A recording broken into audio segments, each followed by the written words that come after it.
신약 성경의 많은 부분들이 우리가 알고 있는 편지 형식으로 되어 있습니다. 유다는 누구냐면은 예수님의 형제예요. 예수님께서 장남으로 태어나시고 그 다음에 4명의 형제들이 태어났는데 또 자매들도 태어났는데 그 형제들 중에 한 사람입니다. 처음에는 물론 예수님을 믿지 않았고 또 의심을 했지만 나중에는 비록 사도는 되지 못했지만은 예루살렘에 그리스도교 공의회라고 모임이 있었는데 그 지도자 중에 한 사람입니다. 그래서 나중에는 지도자가 되고 여기 보면 야고보서가 있죠. 신약성경에 야고보도 예수님의 형제고 유다도 예수님의 형제예요. 그러니까 사도 유다는 아니고 예수님의 형제 유다 이렇게 알려져 있습니다. 유다가 대략 1세기경에 썼다고 얘기를 합니다. 학자들마다 좀 의견이 틀리지만 그렇게 이해를 하시면 돼요. 대체적으로 내용은 베드로서라든가 다른 서신들에 있는 일반적인 그리스도교 신앙과 크게 다르지 않습니다. 대동소이한데 좀 특징이 있어요. 유다서는 문학적인 그런 특징이 많이 나타나고 또 우리가 쉽게 접할 수 없는 구약의 외경이라고 있어요. 지금 우리가 보고 있는 성경 66권은 우리가 정경이라고 합니다. 정경. 정경이라는 거는 정통, 그러니까 바른 성경이라 우리가 선택한 그리스도교에서 믿는 성경이라고 우리가 선택을 한 성경인데 외경이라는 것은 외경이 있고 또 위경이 있어요. 거짓 위자를 쓰는. 지금 이 유다서 본문에서 유다가 인용하고 있는 구약의 외경이 있어요. 우리는 그걸 성경으로 인정하지는 않고 다만 성경을 해석할 때 성경을 성경으로 해석하라 이런 말씀드렸죠. 그러니까 성경을 해석할 때 성경과 다른 비슷한 자료들을 찾아서 우리가 읽는 성경의 의미가 무엇인가를 정확하게 해석을 할 때 그 외경을 참고를 해요. 그 참고하는 외경 중에 하나가 에녹서라고 해서 오늘 그 유다가 인용을 하고 있는 부분이에요. 또 하나 이제 모세의 승천기라는 성경이 있는데 외경이죠. 외경이 하나고 우리는 인정을 하지 않습니다. 기독교에서는 인정하지 않고 어쨌든 유다는 우리가 일반적으로 볼 수 없는 구약 외경, 특별한 그런 성경을 인용을 하고 그 성경 내용을 또 해석을 해요. 그러다 보니까 아무래도 외경에 대해서 우린 편견을 가지고 있잖아요. 그게 정경, 성경이 아니다 보니까 과연 유다가 오늘 본문에서 인용하고 있는 구약의 외경을 우리도 인정을 해야 되느냐 하는 문제가 있어요. 그런데 어찌됐든 다른 복음서의 내용들, 다른 사도들이 쓴 신약의 우리가 믿는 기독교 교리와 비슷한 내용이 있고 나름대로의 독창적인 고유한 교훈이 있어요. 그렇기 때문에 유다서도 굉장히 우리에게 중요한 정경으로 성경으로 그렇게 받아들여지고 있습니다. 그렇게 이해를 하시고 성경을 읽으시면 돼요. 물론 이제 모세의 승천기라든가 에녹서가 우리에게 뭐 다른 또 외경들이 많이 있는데 그것이 우리에게 정경으로, 그러니까 정경이라는 것은 하나님의 말씀으로 하나님의 감동으로 쓰여진 성경으로 그렇게 인정은 되지 않지만 어찌됐든 믿음이 녹아져 있는 그런 글이다 이해를 하기 때문에 나름대로 우리가 중요한 참고로 받아들이고 있습니다. 그렇기 때문에 분석을 하면서 읽어야 될 부분들도 있어요. 그냥 무조건 받아들일 수 없는 그런 부분들도 있습니다. 논란이 있을 때는 내가 잘 모른다. 그렇게 생각을 하시는 게 맞습니다. 거기에 대해서 내 주장을 내세우기보다는 내가 잘 모른다 하는 것이 하나님께서 원하시는 거예요. 그것이 겸손한 자세고 그렇기 때문에 논란이 있을 때는 거기에 대해서 한 발 뒤로 물러서서 침묵을 지키시는 게 더 옳은 자세입니다. 그리스도인으로서. 그리고 또 하나 유다서와 베드로 후서 2장이 굉장히 비슷합니다. 베드로 후서가 3개의 장으로 구성되어 있는데 두 번째 장의 내용이 오늘 보고 있는 유다서와 내용이 굉장히 비슷해요. 그래서 신학자들은 유다서를 베드로가 어느 정도 참고해서 베드로 후서를 기록했다 이렇게 설명을 합니다. 물론 정확한 내용은 아니에요. 그렇지만 이제 내용이 중복되는 것이 많이 있기 때문에 베드로도 지금 유다서의 내용을 어느 정도 인용한다는 것은 유다가 인용하고 있는 구약 외경, 에녹서라든가 모세 승천기에 대해서 베드로도 나름대로 어떤 신뢰를 가지고 있다는 그런 증거가 될 수 있죠. 무슨 얘기냐면은 이제 에녹서라든가 외경 같은 경우에는 1세기 때는 유대교 내에서 아무래도 유대 사회 내에서 그 구약 성경을 70인역이라고 하는 그 성경인데 그것을 신뢰하고 그리고 그것을 성경으로 믿고 따르던 그 사람들, 그러니까 유대인들 사회에서는 당연히 자기들의 고유한 전통 속에서 내려져 오는 여러 가지 하나님에 관한 해석, 구약 성경에 대한 해석들도 동시에 그 사람들은 받아들이고 있었어요. 그렇기 때문에 헬라인들, 그 유대인들이 아닌 사람들은 잘 모르는 내용들을 유대인들은 자기 조상들로부터 전통적으로 내려오는 내용을 잘 알고 있었어요. 그렇기 때문에 베드로라든가 사도들이 대부분 다 유대인들이잖아요. 그러니까 자기들 문화 속에서 전승대에 내려져 오는 이런 외경이라든가 이것에 대한 해석들을 잘 알고 있었기 때문에 나름대로 자기들 안에서는 통용되는 내용이었어요. 그렇지만 전체적으로 그것을 잘 모르는 이방사회, 다른 주변 사람들은 그 내용을 이해하지 못하는 거였기 때문에 좀 관심을 덜 가졌던 그런 부분들입니다. 어찌됐든 우리가 이제 구약 성경을 배우고 할 때 구약 성경이 유대인들의 성경이었잖아요. 그러니까 그 맥락 속에서 외경이라든가 또는 내려져 오는 그 전승들에 대해서 어떤 태도를 가지고 있었나 하는 것도 보는 것도 그것도 좋은 어떤 교육이 될 거라고 생각을 합니다.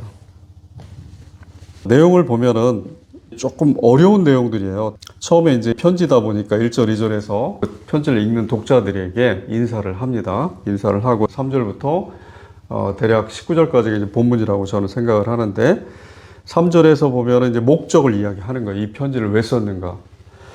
일반으로 받은 구원이라고 이렇게 지금 나와 있어요. 내용이 사랑하는 자들아, 우리가 일반으로 받은 구원에 관하여 내가 너희에게 편지하려는 생각이 간절하던 차에, 그러니까 일반으로 받았다는 건 뭐냐면은 구원은 다 동일하게 주어진다는 얘기예요. 구원이라고 우리가 이야기를 하지만 우리가 하나님께 이 죄로부터 해방받음, 영혼의 삶으로 들려짐, 그것에 관련된 모든 것들, 어떻게 해서 구원을 받게 되었는가 하는 구원의 방편, 구원의 방법이죠. 무엇을 믿어서 구원을 받았는가 하는 그 내용이 다르지 않고 다 동일하다는 얘기예요. 누구에게도. 그 사람이 어떤 신분이고 어떤 상태에 있든 그리고 어떤 상황에 어떤 시간 속에 살아가든 동일한 신앙의 대상과 동일한 믿음을 통해서 구원을 받는다 이 뜻이에요. 그게 일반이다 이렇게 얘기하고, 베드로후서 2장에서도 말씀드린 대로 이렇게 일반 공통적인 구원을 받았다 이야기를 합니다. 그러니까 유다는 그 믿음에 대한 차별이 없는 거예요. 누구나 하나의 신앙의 대상을 믿어야지만이 구원을 받고, 어떻게 믿느냐? 동일한 방법으로 믿어야지만이 구원을 받는다 하는 것을 3절에서 전제를 하고 지금 편지를 쓰고 있는 겁니다. 문제는 그렇게 유다가 편지를 쓰려고 했는데 더 큰 문제가 생겼어요. 거짓 교사라고 하는 교회들을 여러 군데를 다니면서, 지역교회를 다니면서 각 지역에 있는 교회들에서 설교를 하고 교제를 하면서 그렇게 활동하는 순회 은사자들이라는 사람들이 있었대요, 그 당시에. 왜냐하면은 각 지역마다 지도자를 세울 수 없는 교회들이 있었을 거 아닙니까? 물론 지도자는 있었겠지만 정확하게 구약 성경이라든가 또는 사도들이 쓴 글, 지금 현재 우리는 정경이었지만 그 당시에는 성경으로 인정되지는 않았어요. 다만 사도들의 신앙을 높게 평가하는, 존중하는 그런 신앙인들 사이에서는 사도들이 쓴 글도 하나님의 영감으로 쓰여졌기 때문에 구약 성경만큼 가치 있는 하나님의 어떤 그 계시다 이렇게 받아들였기 때문에 그것을 따르는 사람들이 많이 있었어요. 근데 그걸 배운 사람들이 드물었기 때문에 각 지역 교회들의 어떤 교사로서 그렇게 활동할 수 있는 그런 사람들이 드문 사회였기 때문에 신앙은 이때 그 성경을 풀어서 해석하고 가르치는 건 좀 다른 차원의 문제거든요. 무엇인가 그런 것들에 대해서 훈련을 받아야지만 할 수 있는 일들이다 보니까 지역교회 지도자들이 세워지기 전에는 그것을 배운 사람들이 여기저기 순회하면서 가르쳤어요. 이곳에 가서 가르치고 날짜를 정해서 갔는데, 문제는 이 순회하는 사람들이 어떤 행동을 취했냐면 자기들이 바르게 깨닫고 느낌, 자기 마음속에 있는 참된 신앙을 가지고 교육을 한 것이 아니고 그 교육하는 기회, 그것을 자기들의 어떤 유익을 추구하는 기회로 삼았어요. 어떤 기회? 물질적인 유익이라든가 또는 욕망, 자기들의 개인적인 욕망, 그것을 추구하는 그 기회로 삼았어요. 거기에 대해서 유다가 하나님을 대신해서 그 사람들을 꾸짖고 그 사람들의 어떤 운명에 대해서 평가를 하고 신앙인들에게 경계를 주는 그런 내용들입니다. 그런데 그 거짓 교사들이 물론 이제 1세기 때 지금 이것이 쓰여져 있는 그 시기에도 굉장히 많은 사람들이 거짓 교사들이 나타나서 활동을 했고, 유다뿐이 아니고 또 많은 사도들이 대부분 다 이 거짓 교사들에 대해서 경계를 합니다. 그 내용들이 많이 나와 있어요. 그러니까 거짓 교사라는 거는 한마디로 정의한다면은 성경에 나와 있는 내용을 정확하게 바르게 가르치는 것이 아니고 그것을 교묘하게 비틀어요, 내용을. 그래서 배우는 사람이 그걸 처음 접하는 사람이 이것이 사실인지 거짓인지를 모르니까 그걸 사실이라고 믿는 거예요. 지금도 마찬가지로 만약에 우리가 이단이라고 부르는 사람들이 성경의 내용이 이런 뜻이다 하고 설명을 하면은 그 내용에 대해서 한 번도 들어본 적이 없는 사람은 그것이 사실이구나 하고 믿을 수밖에 없잖아요. 그런 상황이 반복돼서 나타났어요. 그런데 그것이 1세기에만 있었을까요? 그건 아니죠. 그러니까 유다가 계속해서 이렇게 예를 들면서 이런 일이 있었다. 그리고 그들은 어떤 결과에 이르게 될 것이다 하고 그렇게 경고를 하고 있는 내용들이 구약 시대에도 있었어요. 언제부터? 노아의 홍수 이전 시대부터 있었어요. 그게 에녹 이야기입니다. 천사들이 이 땅에 내려와서 사람 여인들을 취해서 네피림이라는 거인족들을 낳았는데 그들이 방탕을 하고 그래서 하나님께서 보시기에 너무나 악이 창궐했기 때문에 노아를 제외한 나머지들을 징벌했다 하는 그 내용부터 해서 또 소돔과 고모라 대표적으로 이제 창세기 18장 19장에 나와 있는 그 내용인데 소돔과 고모라가 지금 이제 소돔이 영어에도 그런 표현이 있지만은 굉장히 타락해 있는 음행이 심하고 그런 삶을 대표하는 대명사로 돼 있어요. 그러다 보니까 이제 소돔과 고모라라는 징벌을 받게 된 이유 그것도 지금 현재 거짓 교사들이 탐하고 있는 자기의 어떤 음행, 정욕 그 부분들에 대해서 동일한 결과가 과거에도 있었다 하고 유다가 이야기를 하는 거고 또 하나의 내용이 나오는데 에녹서에 나와 있는 내용이에요. 천사장 미가엘과 사탄과의 어떤 논쟁입니다. 구절에 나오는데 모세가 비스가산에서 죽었어요. 나이가 많이 들어서 죽었는데 에녹서의 내용입니다. 우리 정경에는 이런 내용이 없어요. 모세의 시신을 하나님께서 매장을 하라 하고 천사장 미가엘을 파송했어요. 미가엘이 모세에게 갔어요. 모세의 시신으로 갔는데 사탄이 거기에 도착을 했죠. 근데 사탄은 무엇을 얘기했냐면 모세가 이집트인이 자기 동족인 유대인을 죽이니까 그 이집트인을 죽여서 살인을 한 그 사건이 있었어요. 그 외에 모세 실책에 대해서 사탄은 뭐냐면 참소하는 역할, 고소하는 역할을 해요. 욥을 하나님께 고소했듯이 욥이 하나님을 믿는 것은 하나님을 진정으로 믿어서가 아니고 무엇인가 이 세상에서 대가를 바라는 것이기 때문에 욥이 하나님을 믿는 것입니다 하고 그렇게 하나님께 고소를 했어요. 그래서 하나님은 그 사탄이 시험해봐라 허락을 하셨지 않습니까? 그렇듯이 마치 검사처럼 이 사람은 죄가 있다 하는 것을 기소하는 거예요. 그런 역할을 했어요. 그러니까 천사장이 판단할 때 한 천사장은 하나님의 명을 들어왔으니까 하나님이 판단하시는 게 중요하니까 모세는 매장을 하기에 합당한 그런 삶을 살았다. 하나님의 종으로서의 삶을 살았다 하는 것이 하나님의 뜻이고 또 미가엘 천사장도 그렇게 믿고 있었어요. 근데 기소하는 사탄이 그렇게 이야기를 하니까 논박을 해야 되겠는데 너 잘못됐다. 그렇게 이야기하면 안 된다 하고 여기 비방으로 표현이 되어 있지만 그렇게 하고 싶은데 그것은 미가엘 천사장이 할 수 있는 권한이 아니잖아요.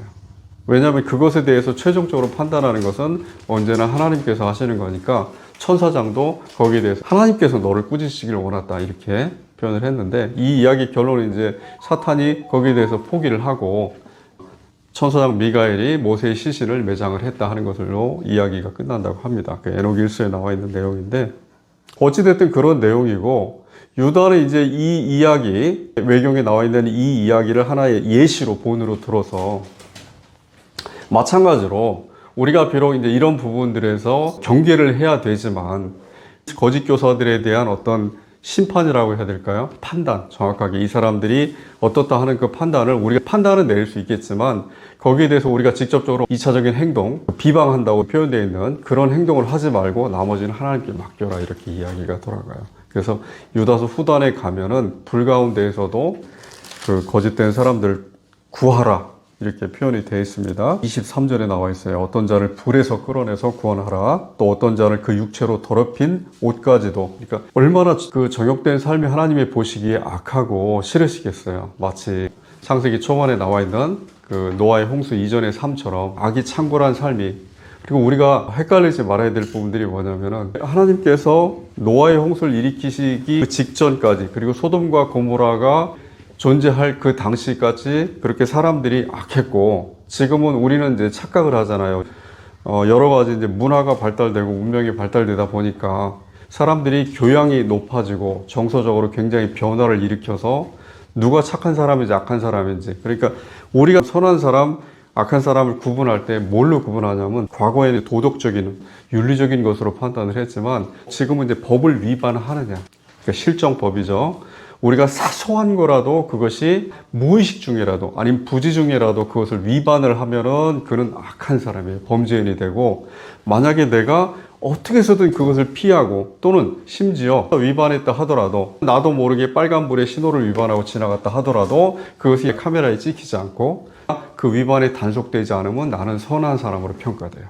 그게 지금 우리가 살아가는 이 세상의 선과 악에 대한 우리가 판단 기준이, 그러니까 아담이 처음에 타락했을 때 인간이 갖고 있었던 선과 악의 판단 기준과 달라졌어요. 지금 현재. 그러다 보니까 굉장히 헷갈리기 시작했어요. 사람들이 무엇이 선이고 어떤 사람이 착한 사람이고 어떤 사람이 악한 사람인지를 구분하기가 힘들어요. 그래서 요즘에는 이것이 선한 일이다, 이것이 옳고 정의로운 일이다, 공의로운 일이다 하고 주장하는 사람들이 어떨 때는 그 주장으로 인해서 더 곤욕을 치르게 돼요. 오히려 그것은 선이 아니다, 이것이 선이다 하고 엉뚱하게 원래 참된 선이 아닌 것을 주장한 사람들이 사람들로부터 인기를 얻고 그리고 법적으로 보호를 받는 그런 일들이 비일비재하게 나타납니다. 그것은 여러분들이 쉽게 확인하실 수가 있어요. 무슨 얘기냐면은 사탄이라는 그 참소자가 하는 일이 뭐겠어요? 사탄이 욥에게 했던 것처럼 고난을 줘요. 힘든 어려움을 줍니다. 물론 하나님께서 허락하신 거예요. 모든 사람들은 욥의 시험처럼 시험을 받으면서 우리도 살아가고 있어요. 현재 그 살아가는 삶 속에서 우리는 마음속으로 늘 갈등을 하고 방황을 합니다. 무엇이 옳고 무엇이 하나님을 따르는 삶인지 잘 분간하기가 어려워요.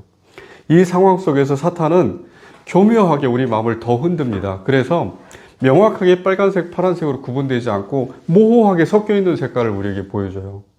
그래서 우리는 판단을 못해요. 무엇이 옳은지 무엇이 그런 길인지 판단을 못하고 흔들리면서 가는 거예요. 그러다 보니까 너무나 실수가 많고 넘어짐이라고 우리가 부르는 그것이 너무나 많아서 신앙을 온전하게 지키기가 너무 힘들어요. 순전한 신앙을 지키기가.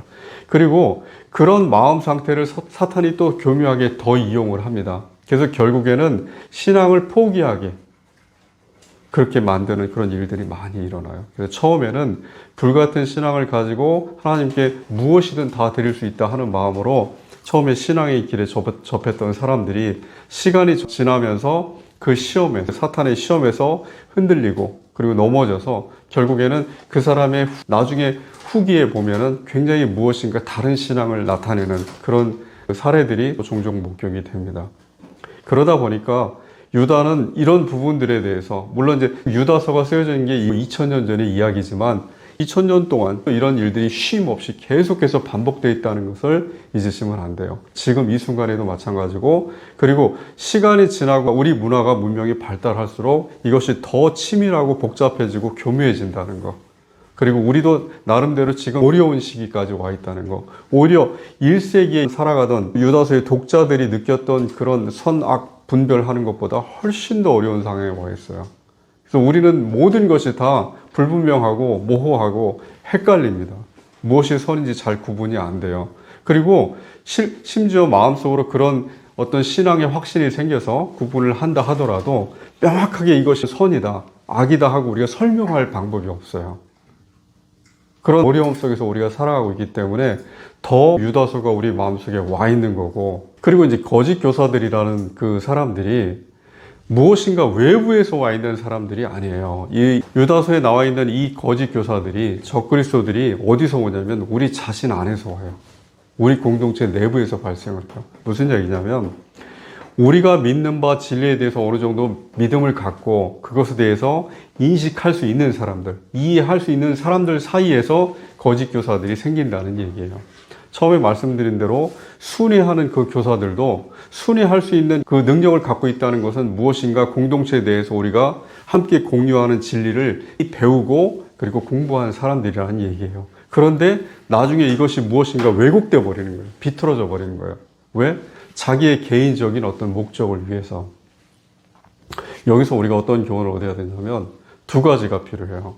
거짓 교사들이 어떤 사람들이 주로 됐냐면은 세상에 대해서 나름대로 인간에 대해서 또는 이 세상의 원리에 대해서 나름대로 잘 파악하는 사람들이었어요. 우린 이러죠. 세상에 대해서 잘 모르는 사람들, 예를 들어서 금전거래를 하거나 할 때 무엇인가 사기 어떤 피해를 받거나 하는 사람들 우리는 어리숙하다 이렇게 표현을 해요. 근데 그 어리숙하다는 것이 악의적이다, 굉장히 나쁜 뜻이 아니에요. 그만큼 무엇인가 세상에 대해서 잘 모른다, 어린아이처럼 무엇인가 때를 덜 묻은 상태다 하는 그런 의미가 들어있어요. 그런데 사기 피해를 주는 사람은 어떨까요? 가해자들은. 사람의 심리에 대해서 그 사람이 어떤 반응을 할 것에 대해서 명석하게 알고 있어야지만이 그 사람을 속일 수가 있잖아요. 무슨 얘기냐면 세상이 돌아가는 원리에 대해서 어느 정도 알고 있다는 얘기예요. 그런데 자기가 알고 있는 세상을 교묘하게 이용을 한다는 거예요. 그것을 있는 그대로 그 모양 그대로 좋은 방향으로 그것을 활용하는 것이 아니고 그것을 이용해서 개인적인 유익을 취한다는 거예요. 그것이 이 순회 은사자들이 보여줬던 행태였어요. 또 하나, 이 사람들이 그러니까 우리가 배우는 진리에 대해서는, 우리 신앙에 대해서는 어땠을까요? 정확히 알고 있었어요. 그러니까 두 가지를 이 사람들은 다 갖추고 있었던 거예요. 이 세상을 바라보는 세계관, 가치관, 인생관에 대해서도 사람들이 어떤 사람들인가, 어떤 삶을 살아가는가, 무엇을 추구하는가에 대해서 어느 정도 정확하게 파악을 하고 있었고, 동시에 자기가 가르쳐야 될 것, 교육해야 될 것, 그것이 성경 교육이고 성경에 대한 진리니까 거기에서도 정확하게 파악을 하고 있었어요. 그런데 두 가지 다 왜곡시켰어요. 그러면 이 거짓 은사자들 상대해야 될 예수님의 형제 유다가, 예루살렘 교회 지도자가 우리에게 지금 부탁하는 것, 우리에게 지금 경고하는 것, 그것을 우리가 성실하게 이행하고 하나님의 뜻대로 살기 위해서는 어떻게 해야 될까요? 우리도 동시에 두 가지를 정확하게 다 알아야 돼요. 세상에 대해서 어리숙하면 안 돼요. 세상이 어떻게 구성이 되어 있고 세상 사람들이 어떤 마음으로 살아가고 그것이 악하든 선하든 그것이 잔인하든 아니면은 온순하든 우리는 피하고 싶어요. 꺼리는 것들이 있어요. 그 기피하는 것들이 우리 그리스도인들에게 해당이 될까요? 안 돼요. 그리스도인들은 기피하는 자리가 없어야 돼요. 그것이 어떻게 보면 좀 슬픈 거일 수도 있어요. 우리가 살아가는 것에서. 왜냐하면 힘들잖아요. 그만큼. 예를 들어서 우리가 이런 거죠. 정말 고지고대로 예를 든다면 교통사고 난 장면을 우리는 봐야 돼요. 그것을 피하고자 하는 것이 사람의 본심이지만 예를 드는 겁니다. 세상을 정확하게 보기 위해서는 세상이 어떻게 구성이 되어 있고 이 세상이 어떻게 흘러가고 있고 사람들이 어떤 삶을 추구하고 있고 그것이 좋은 삶이든 악한 삶이든 그것을 우린 정확하게 바라봐야지만이 내가 지금 믿고 있는 진리를 어떻게 적용할까를 스스로 판단할 수가 있어요. 두 번째, 진리에 대해서는 마찬가지예요. 진리에 대해서 베드로후서 3장에 보면은 성경을 억지로 풀다가 망한다는 베드로의 경고가 나와 있어요.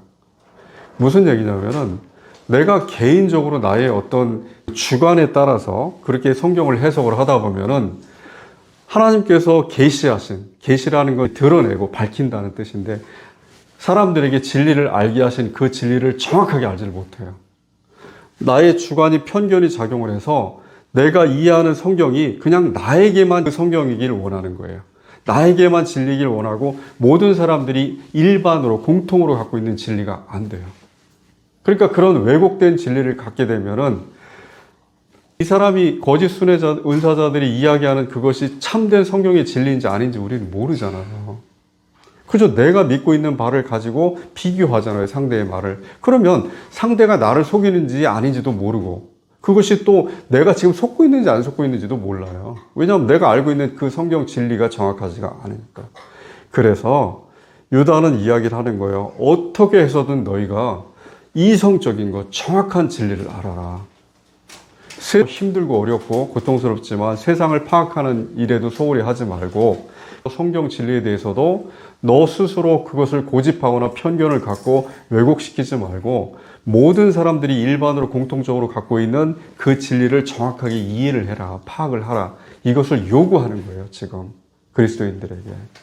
그렇게 하지 않으면 너희는 세상에 대해서 모르니까 어떻게 하나님의 말씀을 진리를 삶에 적용할지를 모르고 그 다음에 다른 사람들이 이야기하는 하나님의 진리라고 하는 것이 진리인지 아닌지 모르다 보니까 듣고 있다가 거기에 현혹돼서 넘어간다는 얘기예요. 그렇게 되면은 나중에 후회도 소용이 없어요. 차라리 이 본문의 내용에 보면 그런 내용이 나와요. 하나님께서 원하시는 건 차라리 내가 진리를 접하지 않은 그런 상태, 그러니까 경험해보지 않은 상태가 오히려 복되다 이야기를 해요. 내가 그것을 만약에 알고 바로잡기는 너무 힘들다는 거예요, 진리는.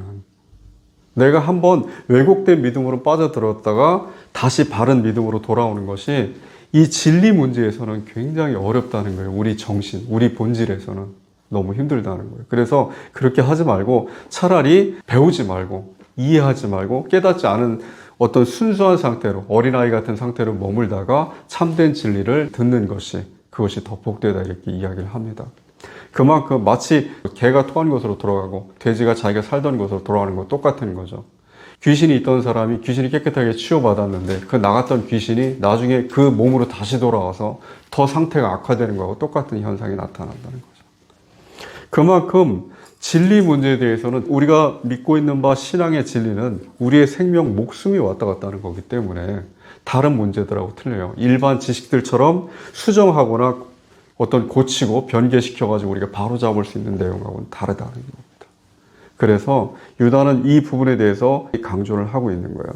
그리고 보면은 화를 많이 내요. 우리 본문에 보면은 11절, 12절, 13절 보면은 이 거짓 교사들이 굉장히 뭔가 이렇게 끔찍한 그런 어떤 우리가 이제 문학적 표현이긴 하지만 자기 수치에 거품을 뿜는 바다의 거친 물결이라든지 유리하는 별이라든가 캄캄한 흑암으로 돌아갈 별들이라든가 이런 표현들이 나옵니다.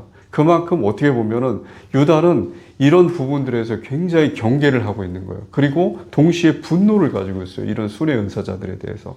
왜? 우리 자신에서 어떻게 보면 발생을 한 건데 우리 공동체 내에서 발생을 했는데 만약에 그렇게 강경한 태도로 나가지 않으면 계속해서 우리는 우리 육체에 현혹돼서 우리 정욕에 이끌려서 우리 자신들도 서서히 우리도 모르는 사이에 우리가 파란색인지 빨간색인지 모르는 모호한 상태로 돌아갈 수 있다는 거예요. 그래서 경고를 하는 거예요. 끊임없이. 그리고 큰 소리로 그렇게 하지 않기를 요구하는 겁니다. 굉장히 중요한 거고 지금 순회 은사자 또 거짓 교사 적그리스도 이렇게 이야기하는 여기에는 마치 어떤 개인 또는 이렇게 무리들 이렇게 나와 있지만 저는 그것이 우리 내면에 있는 우리 자신들이라고 생각이 듭니다. 우리가 적그리스도고 우리가 거짓 교사고 우리가 순회 은사자예요. 왜냐하면 우리 마음이 우리 자신이 하루에 12번씩 변한다는 걸 우리가 느끼잖아요. 알고 있잖아요. 그런데 우리가 온전한 상태에 있다가 그렇지 못한 상태로 갔을 때는 순회 은사자들이 추구하듯이 우리의 몸의 육체의 정욕을 추구합니다. 우리도 불같은 그런 육체의 어떤 습성에 빠져서 살아갑니다. 세상. 우리가 물질에 이끌리고 그렇게 우리 정욕에 이끌리는 것을 우리가 느끼는데 깨닫는데 우리는 아니다. 나는 아니다. 이렇게 얘기할 수 있는 사람이 누가 있어요. 그러니까 결국에 보면은 내 자신 안에 있는 것들이에요. 마치 하나하나 개인처럼 이야기를 하는 거지만 성경에서 유다가 이야기하고 베드로가 이야기하고 바울이 이야기하는 거짓 교사들, 하나님에 대항하는 사람들, 마음속에 하나님의 성령이 없는 사람들은 우리 자신이에요. 이게 더 중요합니다. 우리는 늘 공동체를 전제한 상태에서 이런 논의를 하는데 신앙생활 하는 사람들이 늘 공동체 생활을 하는 게 아니에요. 그럼 공동체 생활을 하지 않고 하나님과 1대1의 어떤 또는 소수의 무리로 살아가는 사람들은 공동체에서 일어나지 않는 그 일들을 체험하는데 그 사람들에게는 이런 이야기가 해당이 되지 않는 게 아니잖아요. 누구에게도 다 해당이 되는 거고 그 사람들이 하나님과 어떤 참된 신앙, 참된 교제를 할 때 하나님의 믿음에 따라서 그런 삶을 살아갈 때는 자기 내면에서 일어나는 이 수많은 어떤 치열한 영의 싸움, 선악에 대한 정확한 판단, 진리에 대한 바른 이해, 세상에 대한 바른 가치관, 인생관 이런 것을 갖는 것에 대해서 자기 스스로 내면에서 갈등하고 싸우는 거잖아요. 결국에는 내 자신 안에서 일어나는 것들이에요. 다른 사람들을 바라보지 말고 내 자신을 봐야 돼요. 다른 사람들에게 저 사람은 거짓 순회자다. 그렇게 이해하기 전에 내 안에 있는 거짓 순회자를 먼저 바로 잡아야 돼요. 그런데 이것이 완벽하게 해결되느냐? 해결 안 되겠죠. 왜? 우리 육체 안에서 살아가니까 우리 안에 있는 거짓 순회자, 순회 은사자와 거짓 교사와 내 자신입니다. 또 바른 판단을 하고 바른 진리를 쫓아가는 나 자신과 끊임없이 내면에서 내가 내 스스로와 싸움이 일어나는 거죠. 그 모습을 늘 지켜보면서 어떻게 해서든 하나님께서 원하시는 순전한, 순수하고 온전한 그 삶을, 그 신앙의 삶을 살고자 그렇게 자기 자신을 억제하고 다스리는 것이 신앙생활이에요. 다른 사람들을 탓하고 누군가를 비방하고 하는 것이 아니고 내 자신을 비방하고 나를 탓하는 것이 그게 참된 신앙생활이에요. 다른 사람들에게 있는 것이 내 안에 있어요. 다른 사람들을 보면 내가 보여야 돼요. 그리고 나를 보면서 동시에 다른 사람들을 봐야 돼요. 그것이 유다가 마지막에 이야기하는 불쌍히 긍휼히 여기라는 얘기예요. 다른 사람이 비록 잘못하는 것이 범죄를 저지른 사람이 보더라도 그를 긍휼히 볼 수밖에 없는 거예요. 왜? 하나님이 나를 그렇게 보신다는 얘기예요. 두려움 속에서, 헬라어로 포보스라고 하는 건데 경외함 속에서의 두려움이에요. 하나님에 대한 신성에 대한 경외 속에서의 두려움을 포보스라고 불러요. 그 포보스가 우리 안에 있어요. 어떻게 있냐면 하나님이 나를 그렇게 보신다는 얘기예요. 너는 거짓과 선이 섞여 있어. 너는 늘 순수하게 나를 따를 듯 하면서도 네 자아가 너를 넘어뜨리게 해. 너 안에 있는 나의 성령과 네 자아가 늘 싸우면서 어느 순간엔 바르다가 어느 순간엔 왜곡되고 그런 삶을 늘 보여줘. 그렇게 하나님께서 보고 계시잖아요. 직시하고 계시잖아요. 그런데 나는 깨끗합니다 하면서 타인을 탓할 수는 없는 거잖아요. 그래서 타인이 악한 습성을 보인다. 거짓 순례자처럼 정욕을 추구하는 그 삶을 산다 하더라도 어떻게 해서든 그 사람을 불 가운데서 끄집어서 구원을 시키라는 얘기예요. 구원을 시키라는 얘기는 복음을 바르게 전해서 하나님께 인도를 하라는 얘기입니다. 그 이야기예요. 그래서 결론은 뭐냐면 참된 신앙생활은 모든 것이 지금 성경이 어떻게 보면 66권 전체가 내 안에서 일어나고 있어요. 내 안에 있는 세계예요. 밖에 있는 세계가 아니고. 이것이 무슨 돌을 닦는 그런 이야기가 아니고 가만히 생각해 보면 누구에게나 해당되는 이야기고 이해할 수 있는 이야기입니다. 그래서 외부에는 그럼 어떻게 해야 되느냐? 내가 내 자신을 정확하게 알고 있는 사람은 내 자신처럼 그렇게 흔들리고 넘어지는 사람을 보면서 비방할 수가 없어요. 내 자신과 같은 존재니까.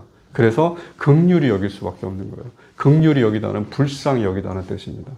그렇게 여길 수밖에 없어요. 그리고 우리 자신을 너무나 잘 아시는 우리를 지으신 창조주 하나님께서 우리를 불쌍히 여기기 때문에 지금 우리에게 구원의 기회를 허락하신 거잖아요.